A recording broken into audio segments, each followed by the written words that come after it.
Today we want to learn fourth poem from section second. Have you earned your tomorrow? This is a very well-known poem written by well-known writer, poet Edgar Gust. First, we all want to learn the ice-breaking activity related on that poem. First ice-breaking activity is complete the following web.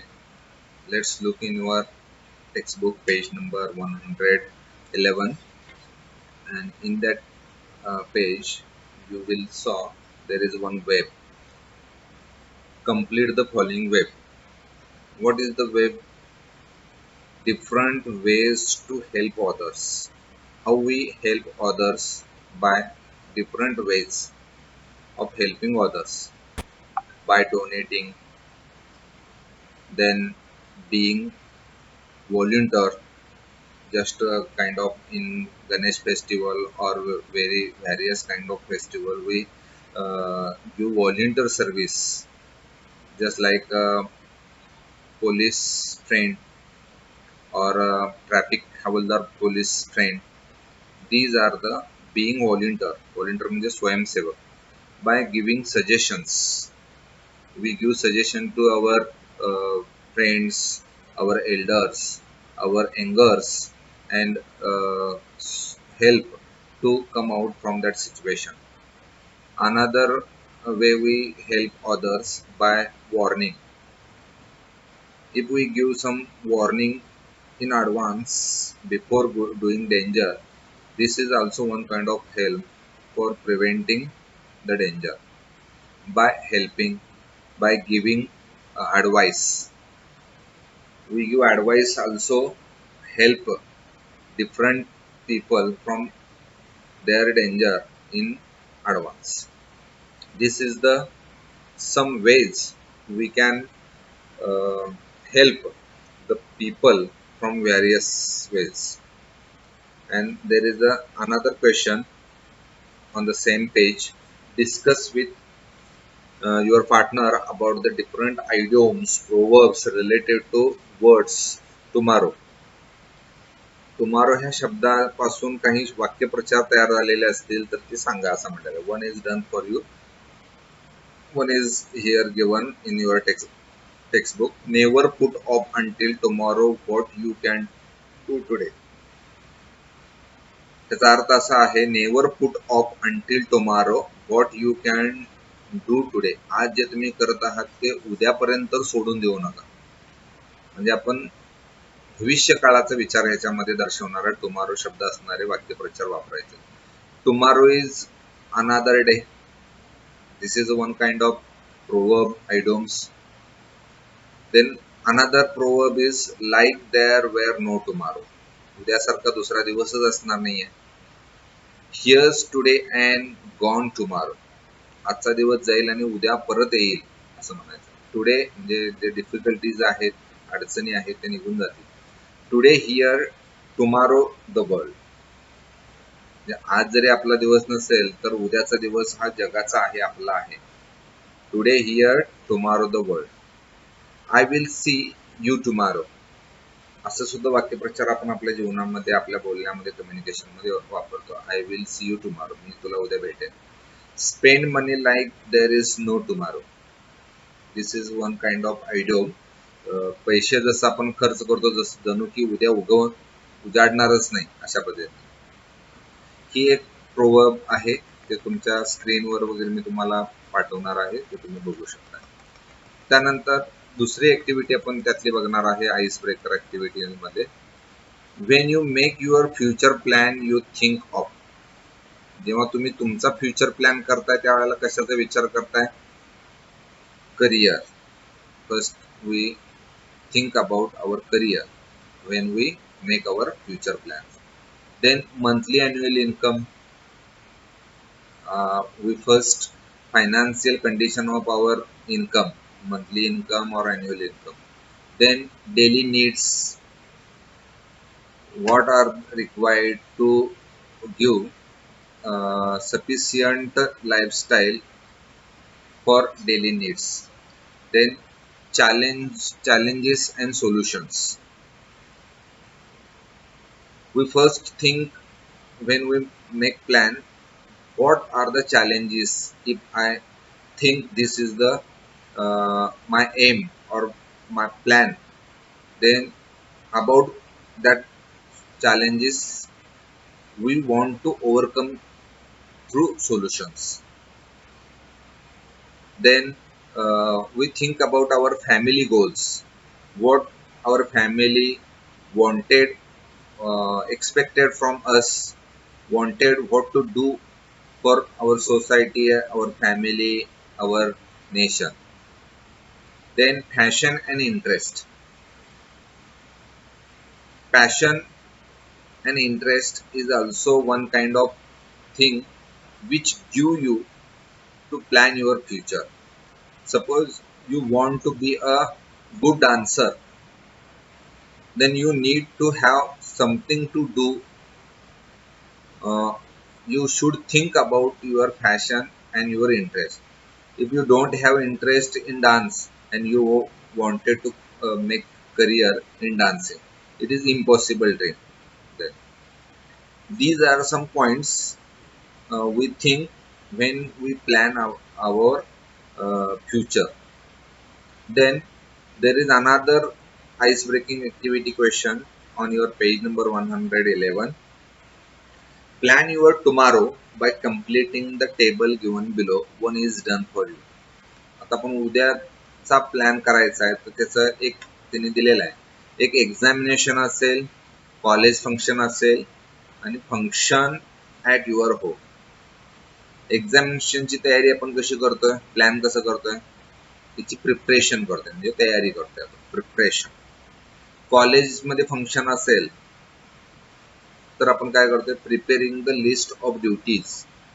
कुणाला काय म्हणजे who want to introduce the speaker, who want to inaugurate the function, who will deliver their speech, who will express vote of thanks. These are the duties if college have a function. Then function at your home. घरामध्ये तुमचं काम काय असणार आहे त्याचं planning कसं, cleaning the house. These are three had done for you. Then you should do yourself. For example, एक्झामिनेशनसाठी preparation काय असणार, प्लॅनिंग काय असणार, एक्सरसाइज करणार तुम्ही म्हणजे जे सोडवायला दिले असेल धड्यावरचे ते एक्सरसाइज किंवा होमवर्क. कॉलेज फंक्शन असेल तर आता उदाहरणार्थ समजा डान्स कॉम्पिटिशन आहे तर त्याचं रिहर्सल करणार तुम्ही. समजा ॲलोकेशन कॉम्पिटिशन आहे तर तुम्ही त्याचं रिहर्सल करणार. फंक्शन ॲट युअर होम, तुमच्या घरामध्ये फंक्शन असेल तर काय करणार, डिस्ट्रीब्युशन ऑफ हाऊसवर्क किंवा ड्युटी. आपण कामांचं डिवायडेशन करतोय, कोण कुठलं काम करायचं, कुठल्या कामामध्ये कोण तरबेज आहे त्या पद्धतीने आपण त्याला ती ड्युटीज देत असतो.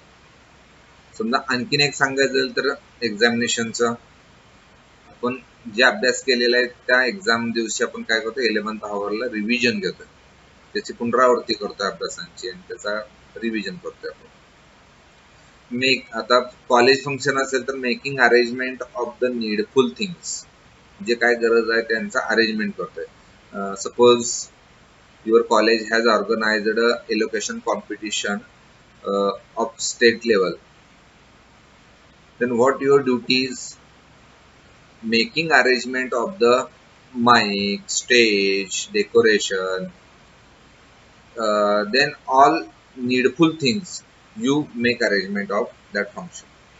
Suppose function at your home, trying different outfits, म्हणजे तुम्ही वेगवेगळे ड्रेस वगैरे घालणार, फंक्शन असेल तर आउटफिट्स घालणार. मेकिंग सम टेस्टी डिशेस, आपण जेवणाचे पदार्थ वेगवेगळे बनवतोय, स्नॅक्स बनवतोय, काही जेवणाचे पदार्थ बनवतोय. These are the preparation we made in examination, college function or function at your home. These are the some icebreaker activities in our textbook. Now let's turn to our poem. It is an inspirational poem written by Edgar Gust. It has four stanzas. Only four stanzas are there. Each quatrain has four lines. म्हणजे प्रत्येक कडव्यामध्ये चार चार ओळी आहेत. Each quatrain follows the rhyme scheme of AABB. आणि ह्या कवितेमध्ये rhyme scheme जे आहे पहिल्या ओळीची दुसऱ्या ओळीला आहे, तिसऱ्याची चौथ्या ओळीला आहे. म्हणजे AABB. This is the rhyme scheme of our fourth poem from section second. The theme of the poem is one should consider one's actions and deed. ह्या पोएमची थीम आहे की आपण एखाद्यानं विचार केला पाहिजे, एखाद्याची कृती, एखाद्याचं कार्य काळजीपूर्वक आणि प्लॅन अकॉर्डिंगली, आणि त्यानुसार आपलं जीवनाचं प्लॅनिंग केले पाहिजे फॉर बेटर फ्युचर, चांगल्या भविष्यासाठी. हे कवितेची थीम आहे. One should consider one's action and deeds carefully and plan accordingly for a better future. The poem gives us a valuable message. या कवितेमध्ये आपल्याला एक मौल्यवान संदेश मिळतो, तो म्हणजे ऑफ होप, आशा सोडली नसली पाहिजे. ऑप्टिमिझम म्हणजे आशावाद. पॉझिटिव्हिटी, होकारात्मकता. त्यानंतर good work for society and other people and honesty, प्रामाणिकपणा. These are the features we will learn in our poem. Now let's look at the poem. Before going to read that poem and explain it, I want to say something about the poet of that poem. या कवितेचा जो कवी आहे त्या कवीविषयीची थोडी आपण माहिती घेऊया. Edgar gust was born in England and was brought to the United States when he was 10 years old. इंग्लंडमध्ये जन्माला आले 1881 साली एडगर गस्ट, पण वयाच्या 10व्या वर्षी ते अमेरिकेमध्ये गेलेले आहेत, United states. He began his writing career in 1895 at the age of 14. वयाच्या 14व्या वर्षी त्यांनी 1895 ला लिखाण हे करिअर त्यांनी निवडलं आणि सुरुवात केली. Edgar gust is known as people's poet for his simple style and optimistic tone of writing. म्हणजे साधी लिखाणाची शैली असलेले हे लोकांचे कवी म्हणून ओळखले जातात. People's poet. Guest is an American writer of newspaper and magazine. आणि गस्ट यांनी अमेरिकेमधल्या न्यूजपेपर आणि मॅगझिन, मासिक जे आहेत त्यांचं लेखक म्हणून काम सुद्धा केलेलं आहे. दिस इज, आणि ही जी आता कविता आपण बघणार आहे ती कविता कशाविषयी आहे. दिस इज अन इन्स्पिरेशनल पोएम. एक प्रोत्साहन देणारी, चेतना देणारी कविता आहे. In this poem, the speaker is asking the reader whether they have done anything to improve the life of another human being or not.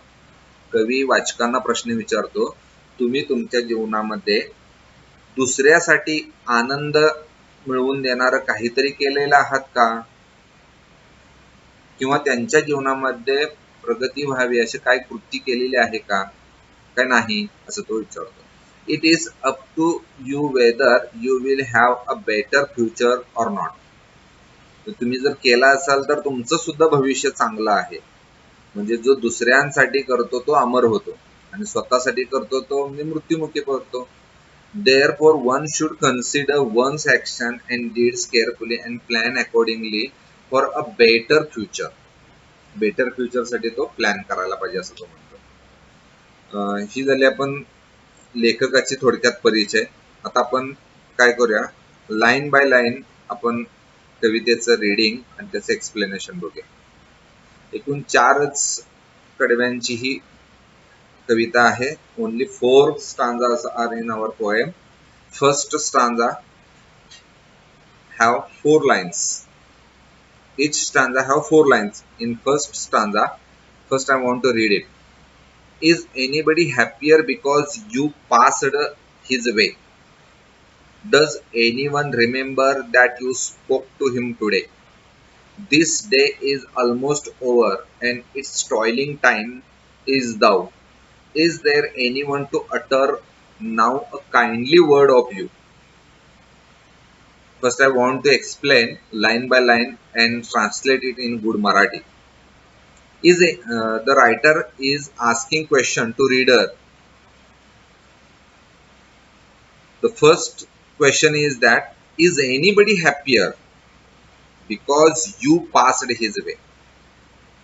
कोणी तुमच्यामुळे आनंदी झालंय का? म्हणजे त्याच्या मार्गामध्ये येणारे अडथळे तुम्ही दूर केल्यामुळं कोणीतरी एक तरी माणूस एनीबडी हॅपियर झालाय का असं विचारतो. दुसरा प्रश्न लागूनच येतो, does anyone remember that you spoke to him today? तुम्हाला असं आठवतं का एखादा तरी माणूस ज्याच्या बरोबर तुम्ही बोललाय आणि तो आनंदी झालाय त्या बोलल्यामुळं? म्हणजे आपण दुसऱ्याला चांगल्या कृतीनं नाही, चांगलं बोलून सुद्धा आपण एखाद्याला आनंद देऊ शकतो. म्हणजे त्याच्याबरोबर अबोला न करता त्याच्याबरोबर बोललं आणि त्याला एक आनंद झाला असेल. दुःखी माणसाला काय लागत असतं? त्याला आधार लागत असतो. आणखीन एक प्रश्न असतो तो विचारतो, this day is almost over. आजचा दिवस जवळजवळ संपलेला आहे. And its toiling time. त्याचा अर्थ आहे टॉयलिंग. टॉयलिंगचा अर्थ आहे कष्ट. दिवसातलं जे काय हार्डशिप आपण करतो. Toiling time is down. Is that anyone to utter now a kindly word of you? आणि ह्या कठीण काळामध्ये एखाद्या तरी माणसानं तुमच्याबद्दल चांगला शब्द उच्चारलाय का? ह्या 4 ओळीमध्ये पहिल्या 2 ओळींचा यमक जुळणारा वे, टुडे आणि दो, यू हे यमक जुळणारे शब्द आहेत. म्हणजे ए ए बी बी. म्हणजे ह्या 3 ओळीमधनं काय लक्षात येतं की तुम्ही दुसऱ्यांसाठी काय आनंद दिलेला आहात का? आनंदी बनवलाय का दुसऱ्यांना? तुम्ही दुसऱ्याबरोबर चांगलं बोललाय का? ज्याच्यामुळे ते आठवते का तुम्हाला चांगलं बोललेलं कोणाशी? Now let's look at the second stanza. Did you give a cheerful greeting to the friend who come along?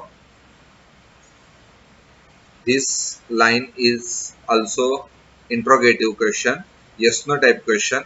The poet is asking the reader, did you give a cheerful greeting? cheerful greeting म्हणजे आपण कुणाला हस्त आंदोलन केलंय का? त्यांना शुभेच्छा दिलेल्या आहेत का आनंदी होऊन?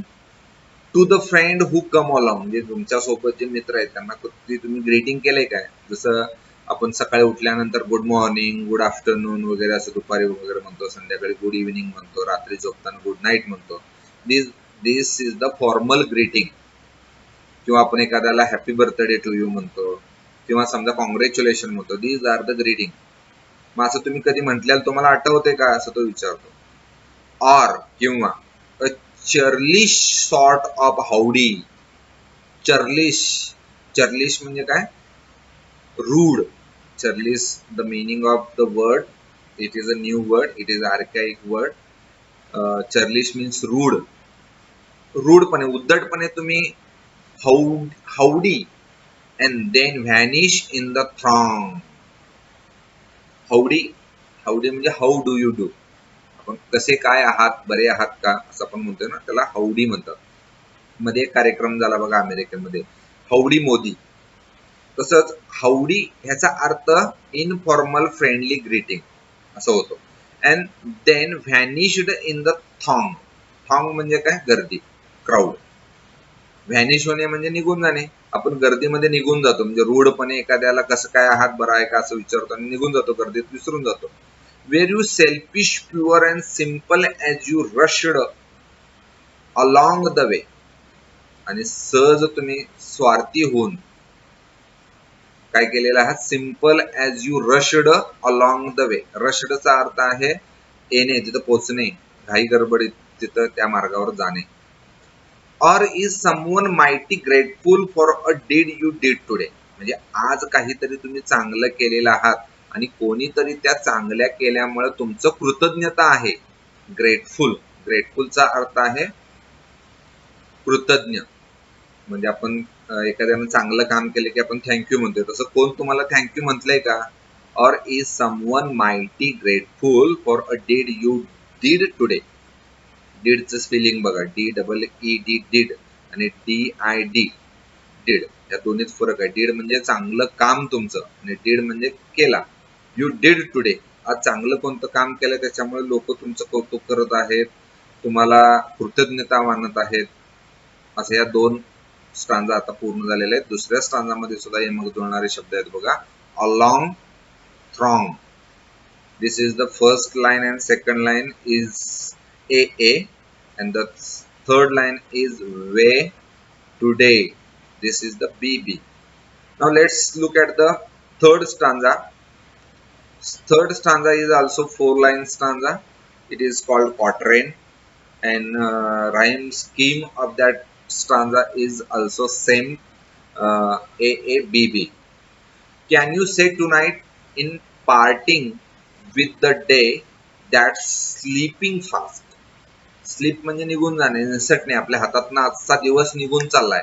मग तुम्ही आज रात्री can you say to night in parting with the days, त्या दिवसापासून पार्ट होताना म्हणजे आपण आजचा एक दिवस गेला त्यातनं तुम्ही काय कमवलंय का?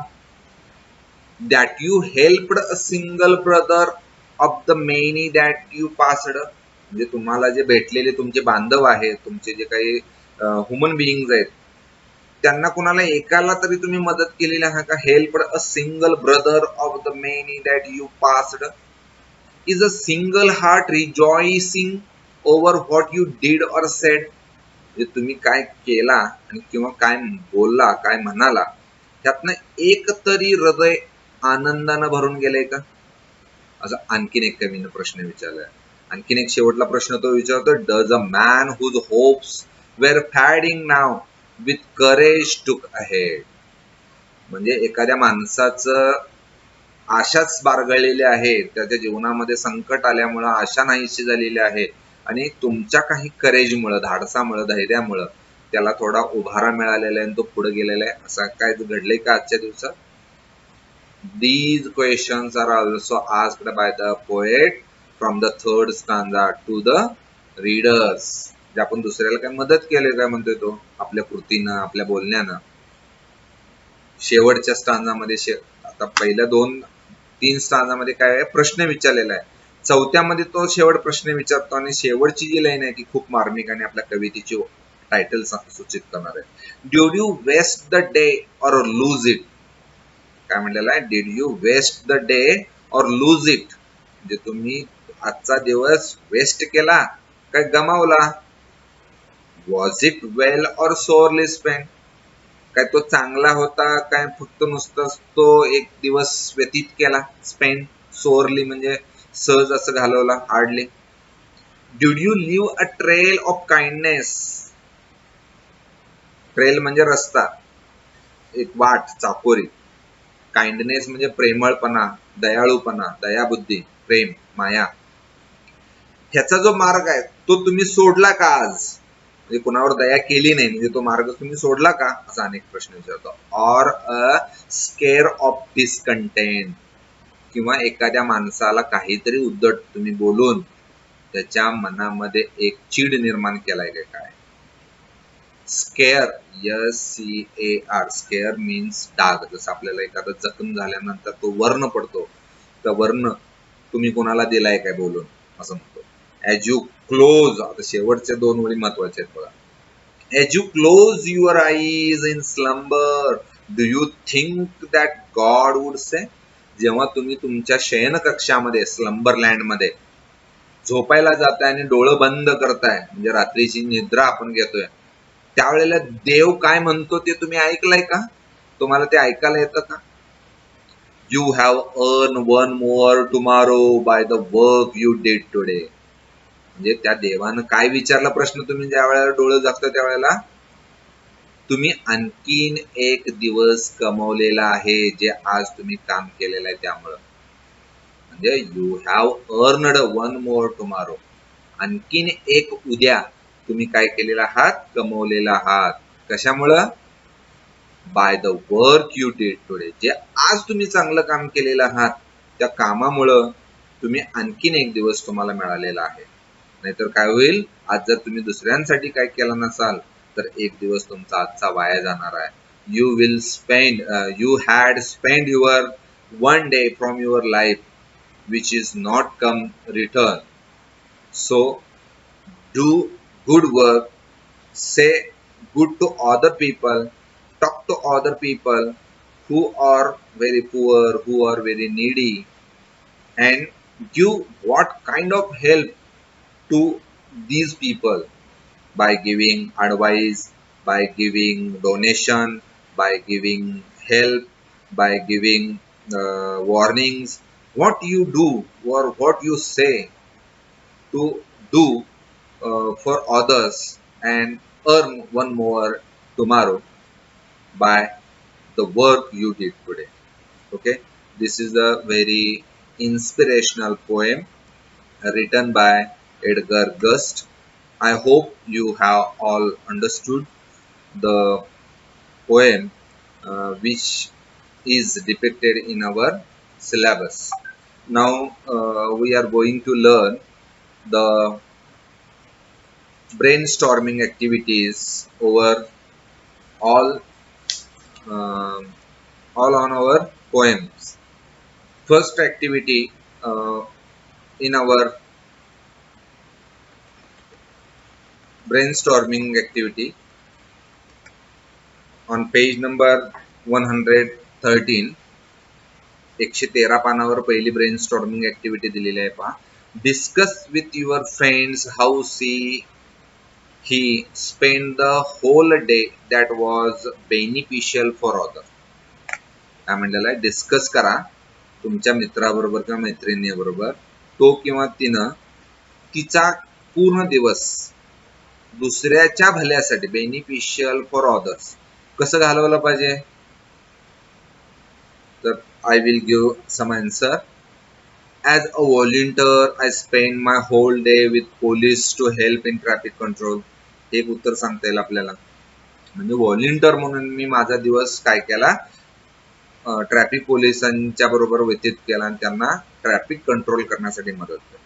दुसरा आहे बघा, as a teacher I spend my whole day with uneducated person to educate them. आता मी एक शिक्षक आहे, जे अशिक्षित लोक आहेत त्या अशिक्षित लोकांना मी शिक्षण देण्याचं काम केलं. This is also one kind of the help beneficial for others. समजा बिईंग अ गुड ह्युमन, एक चांगला मानव म्हणून I celebrated my birthday with orphan children. समजा आपण एक मानव म्हणून आपण जे ऑर्फन चाइल्ड आहेत, चिल्ड्रन आहेत, ऑर्फन म्हणजे काय तर अनाथ मुलं, तर त्या अनाथ मुलांच्या सोबत एक माझा वाढदिवस साजरा केला. This is one kind of beneficial for other. Being a good citizen, I spend my whole day in cleanliness campaign in my city. Suppose in your village or in your city there is a cleanliness campaign, Sant Gadge Baba Swachhata Abhiyan. You are also a good citizen, so you spend your whole day in cleanliness campaign. त्याच्यामध्ये तो दिवस तुम्ही घालवा, व्यतीत करा, तो स्वच्छता मोहिमेमध्ये भाग घ्या. This is also one kind of work we do for beneficial for others. Okay, now let's turn at the activity number 2.1. Was it well or sorely spent? This line is from our poem. Explain the meaning and give illustrations. ह्या ओळीचा अर्थ तिने काय करायला सांगितलेला आहे, अर्थ सांगा आणि तुमच्या शब्दात एक्सप्रेस करा मीनिंग. Give illustration. बघा आता मी सांगतोय, in the last stanza the poet says that without doing something good for other we should not spend our day. म्हणजे दुसऱ्याच्या भल्यासाठी आपण एक दिवस काहीही न करता व्यर्थ घालवू नये, म्हणजे काहीतरी चांगलं दुसऱ्यांसाठी करावं.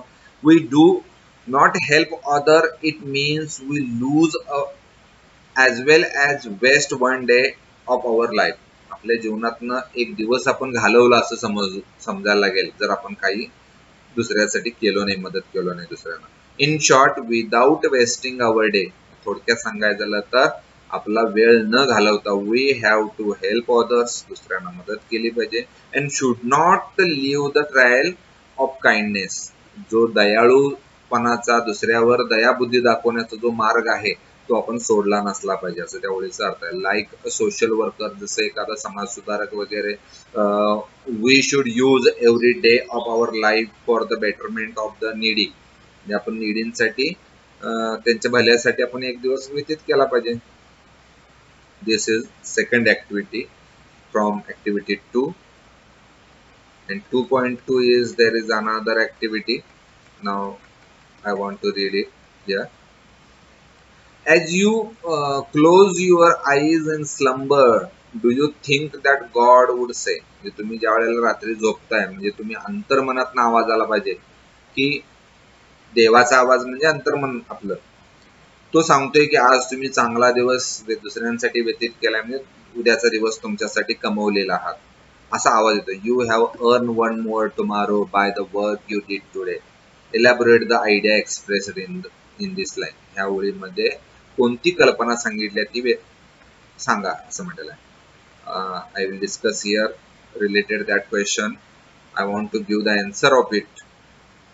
One should consider their actions carefully if one wants to see the next day, because it is up to the Almighty whether to allow you to see tomorrow. Almighty म्हणजे गॉड, देव. देव तुम्हाला दुसऱ्यांसाठी काम केल्यामुळे तुम्हाला आणखीन एक दिवस देणार आहे. The last line tell the readers that if they are unsure about their deeds of the day, how their day was spent, they can close their eyes in slumber and think about what God would say to them. याचा अर्थ असा आहे की आपल्याला आपण आज चांगलं काम केलंय का नाही हे आपल्याला माहित नसेल तर आपण काय केलं पाहिजे, आपण रात्री ज्यावेळेला झोपी जातो त्यावेळेला आपण डोळे झाकून चिंतन केलं पाहिजे, मनन केलं पाहिजे की आजचा दिवस मी दुसऱ्यांसाठी व्यतीत खरोखर केलेला आहे का. नाही केला असेल तर मग मला दुसरा दिवस देव मला देईल का.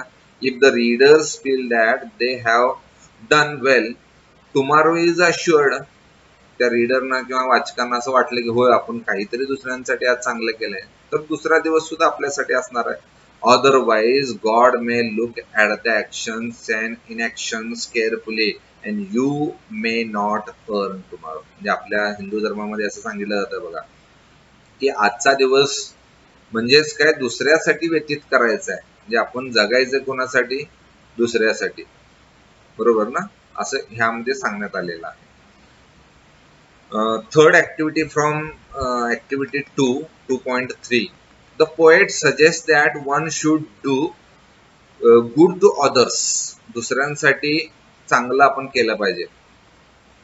Complete the table by giving example of doing good of to following people. खाली लोकांसाठी आपण काय केलं पाहिजे, जसं की आपल्या कुटुंबातले चार्ट दिलेला आहे बघा, त्या चार्ट मध्ये काय सांगितलं, family members, in second column friends and in the third column neighbours. कुटुंबातल्या व्यक्तींसाठी आपण काय केलं पाहिजे, मदत, चांगलं काम. मित्रांसाठी काय केलं पाहिजे, मैत्रिणींसाठी काय केलं पाहिजे, आणि नेबर्स शेजाऱ्यांसाठी काय केलं पाहिजे. पहिला आहे बघा, एक तिने करून दिलेला आहे, help mother in kitchen works. आपण पहिलं काम करू शकतोय, we should help to our mother to do kitchen works like washing dishes, sweeping the floor, or cleaning the bedroom, or washing clothes, or making cutting vegetables, help in cooking. These are the help we should help uh, to our mother in kitchen. And second, help younger sister in her study. आपण लहान बहीण असेल, भाऊ असेल, we help her और him in his और हर study, solving mathematical problems और explaining English words, meanings, and reading for these stories for them. This is a good deed we do for our family members. Suppose we have grandparents, आपल्याला आजी आजोबा असतील, we give medicine regularly in time, give meal to them regularly in time, we take care, we should talk with them very carefully and very politely to them. This is helpful to them and they will give good blessing for us for our good deed. What we do for our friends, good deeds, motivate to come out of failure. Suppose your friend or your near one has a test of failure, have test of failure, and he have become very frustrated, or she had become very frustrated. You give motivation, give her or him, don't lose your heart, come up with obstacle and overcome these obstacle, and you will do it. You have that potential. You give the motivation to your failure friend, and they come out from that situation. Or provide money in critical condition. This is another way we help to our friends if they have financial condition very critical. We provide some money, or give, if we possible, to give the money to him. Or suppose your friend is in trouble of financial condition, you should give money. Otherwise, you give suggestions to him to come out from situation, or give warning to him. त्याला चेतावणी सुद्धा तुम्ही तुमच्या मित्रमैत्रिणीला देऊ शकता की हे करू नकोस, असं केलास तर तुला धोका आहे. किंवा suppose your friend has got poor marks in first terminal, or first unit test, you should provide help by saying that you come in our house, otherwise I will come in your house, and we both study together, and I will tell, or I will teach you how this hard lesson, and make uh, him or her the lesson is very easy. This is one kind of help you should do for your friends. There is another neighbors, शेजारी. तर शेजाऱ्यांसाठी आपण काय करू शकतो, provide different things. वेगवेगळे पदार्थ आपण तयार केले तर आपण देतोय. डिफरंट थिंग्स काय त्यांना कमी असेल. If suppose if they lack of some food, we provide foods. Give suggestion. If they want suggestion from you, you should also give suggestion, advice, warnings. This is also a good deed for other. This is activity two. This activity number 2 is over. Now let's look at the activity number 3. Pick out the describing words from the poem and add a noun of your own. One is done for you. Noun सुद्धा आपल्याला द्यायचे आहेत. जसं की आता बघा, toiling time. Time त्याचं वर्णन करणारा शब्द आहे. टॉयलिंग म्हणजे टाइम, वेळ कसे आहे, कष्टदायक वेळ आहे, तो वर्णन करणारा शब्द. It is a call adjective. तसं आपण बघा, आणखीन एक कवितेत आलेलं आहे, स्लीपिंग डेज. डेज म्हणजे दिवस, निघून जाणारे दिवस. आता आणखीन एक शब्द आलेला आहे, रिजॉयसिंग हार्ट. हार्ट म्हणजे हृदय.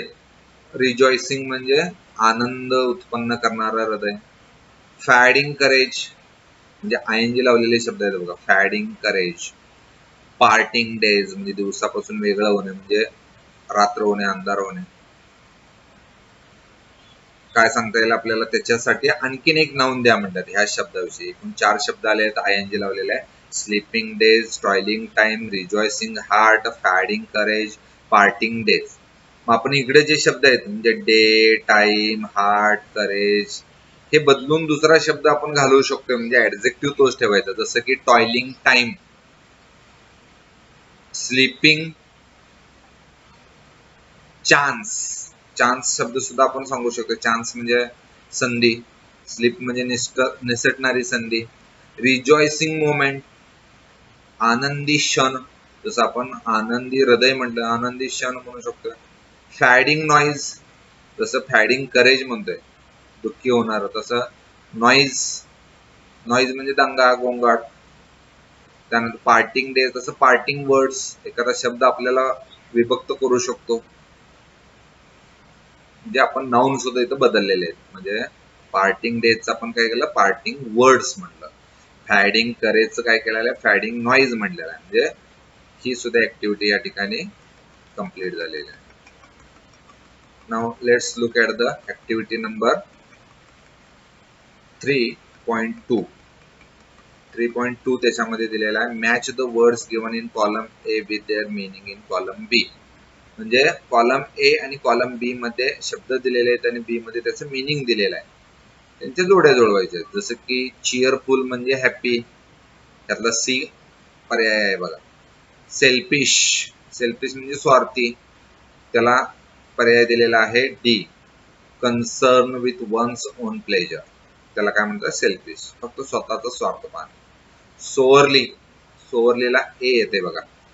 With the feeling of disappointment म्हणजे दुःखी, सॅडली असं त्याचा अर्थ सोअरलीचा. आणि चौथा आहे डिसकंटेंट. डिसकंटेंटचा अर्थ आहे बी. लॅक ऑफ सॅटिस्फॅक्शन म्हणजे समाधान नाही. डिसकंटेंट, कंटेंटमेंट म्हणजे समाधान होतं आणि डिसकंटेंट म्हणजे lack of satisfaction. This is the matching pairs. Now activity 3.3. There are a few examples of homonyms in the poem. Homonyms, homonyms म्हणजे काय, सारखे ध्वनी असलेले शब्द. For example spoke, SPOK, spoke. List homonyms from the poem and give their meaning. दोन अर्थ होतात, जसे की अटर हा शब्द आलेला आहे बघा, UTTER, अटर. सेम स्पेलिंग आहे त्याचं पण दुसऱ्याचं अटर. आता हे दोन्ही फरक काय आहे, तर पहिलं अटर जे आहे ते उच्चार आणि दुसरं अटर म्हणजे एखाद्यानं काढलेले राग, व्यक्त केलेला राग असं त्याचं अर्थ. आणखीन एक स्पेलिंग आहे बघा, देअर, देअर, THERE, देअर म्हणजे तेथे आणि THEIR, देअर म्हणजे त्यांचे. पुढचा शब्द आहे बघा ऑफ, OF, ऑफ. ऑफ म्हणजे चा, जसं की जॉन्स म्हणजे आपण म्हणतोय बघा कॅप ऑफ जॉन्स म्हणजे जॉनची टोपी. ऑफ म्हणजे चा असं म्हणतोय. आणि OFF, ऑफ, ते पण उच्चार सेमच आहे पण स्पेलिंग वेगळा आहे. ऑफ, ऑफ म्हणजे बंद करणे, ऑन, ऑफ. पुढचा शब्द आहे बघा टू, TO, टू म्हणजे काय, ला, म्हणजे आय गो टू स्कूल असं म्हणतोय, म्हणजे मी शाळेला जातो. तसं TOO सुद्धा आणि TWO सुद्धा आहे, म्हणजे this is also example of homonyms. त्या टूचा अर्थ काय होता TOO तर TOO म्हणजे खूप, इनफ, आणि TWO म्हणजे दोन. पुढचा शब्द आहे बघा बाय, BY, बाय म्हणजे चा कडून. आता उदाहरणार्थ a mango is eaten by मी, माझ्याकडून आंबा खाल्ला जातो असं आपण म्हणतो. पण आता इथं बायचा आणखीन एक अर्थ आहे BUY, बाय, किंवा BYE, बाय. BYE, बाय म्हणजे काय, टाटा बाय बाय म्हणजे निरोप देणे. आणि BUY, बाय म्हणजे काय, बाय म्हणजे खरेदी करणे. असे वेगवेगळे शब्द आहेत, म्हणजे स्पेलिंग वेगळा आहे आणि त्याचा अर्थ वेगवेगळा आहे. पास्ड शब्द आहे बघा, म्हणजे आपण पास्ट असं म्हणतोय, पास्ड, पास्ट, PASSED असा शब्द येतो. आणि पास्ट उच्चार करताना ED ने पास्ड न म्हणतात पास्ट म्हणतात, म्हणजे निघून जाणे, एका ठिकाणात निघून जाणे. पास डावे म्हणजे मृत्युमुखी पडणे, तिथनं या पृथ्वी तलावरनं निघून जाणे असा अर्थ. पास्ट म्हणजे भूतकाळ. थ्रू, THROUGH, थ्रू, आणि THREW, थ्रू.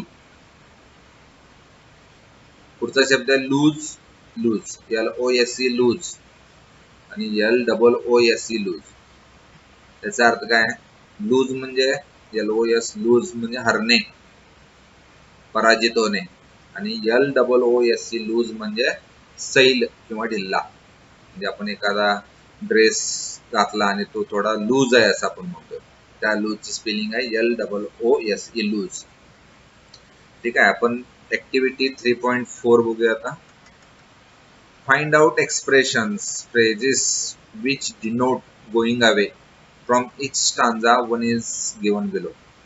म्हणजे ह्याच्यामध्ये प्रश्न असा विचारलाय की वाक्य दिलंय आणि त्या वाक्यासाठी एक समानार्थी शब्द हुडका म्हणतात. जसं की गोईंग अवे म्हणजे निघून जाणे. असा आणखीन कवितेमध्ये कुठले शब्द आहेत ह्या अर्थाचे? गोईंग अवे म्हणजे निघून जाणे. एक तिने करून दाखवलेला आहे, व्हॅनिश इन द थ्रॉंग. थ्रॉंग म्हणजे गर्दी, गर्दीत निघून जाणे, अदृश्य होणे असं. म्हणजे आता ते एखादा व्यक्ती निघून गेलाय, अदृश्य झालाय, म्हणजे गोईंग अवे, व्हॅनिश. पुढचा आणखीन कोणते शब्द आहेत ते हुडकून लिहा असं म्हटल्यात. मी तुम्हाला उत्तर सांगतोय. रशड अलॉंग द वे असा एक शब्द आहे. Sleeping fast, parting with the ways, passed his ways, toiling time, that you passed, fading now, leave a trail. These all phrases are expresses meaning or denoting going away. Going away असाच अर्थ सांगणार ते शब्द आहेत. आता आपण activity number 5 बघूया. Sorry, activity number 4 बघूया. 4 नंबर ऍक्टिव्हिटी मध्ये काय दिलेलं आहे? The poet has used different poetic devices like alliteration and interrogation in the poem. कवीनं वेगवेगळे भाषा अलंकार वापरलेला आहे. Identify them and pick out the lines. ते कुठले कुठले आहेत ती आयडेंटिफाय करून ओळी लिहा म्हटलं. जसं की ॲलिट्रेशन. ॲलिट्रेशन मीन्स अनुप्रास अलंकार. अनुप्रास अलंकार मध्ये the quick succession of the consonant sound is repeated pleasingly असं आपण त्याचं स्पष्टीकरण देतो. फॉर एक्झाम्पल एक ओळ तुम्हाला इकडे सांगतोय बघा. This day is almost over and its toiling time is through. T शब्द रिपीट झालाय बघा. टॉयलिंग टाइम, टी रिपीट, बरोबर. आणखीन एक उदाहरण कुठलं आहे? Is a single heart rejoicing over what you did or sed. आता ह्यात कुठला शब्द रिपीट झालेला आहे? Is a single heart rejoicing over what you did or sed. कुठला आहे वर्ड रिपीट झालेला? तर तो तुम्ही त्या वाक्यामध्ये जो रिपिटेशन झालेला आहे ते अलिट्रेशनचं एक्झाम्पल आहे असं समजू शकता. आणखीन एक आता इंट्रोगेशन.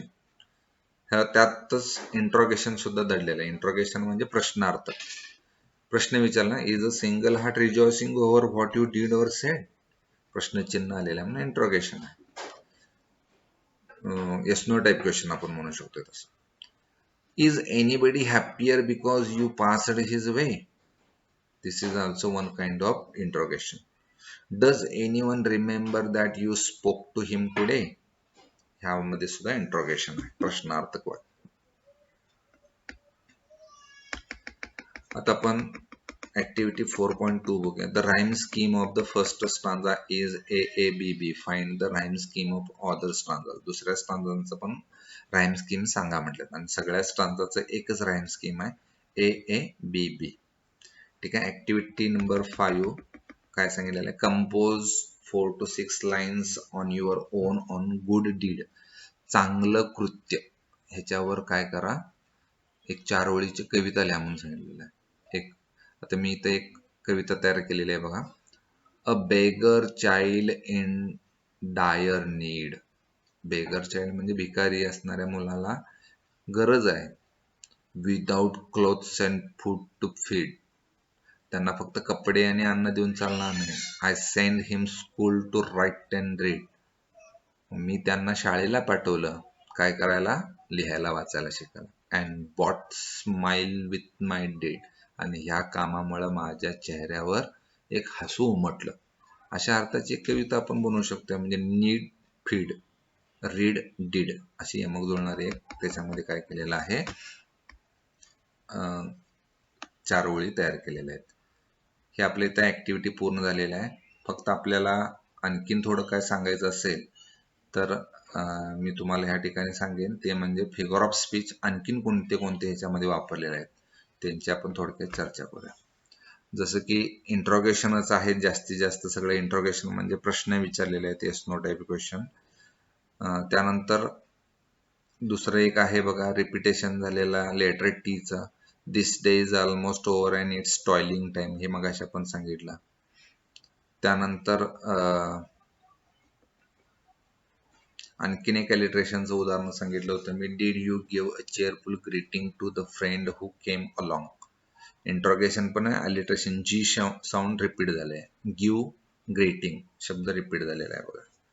त्यानंतर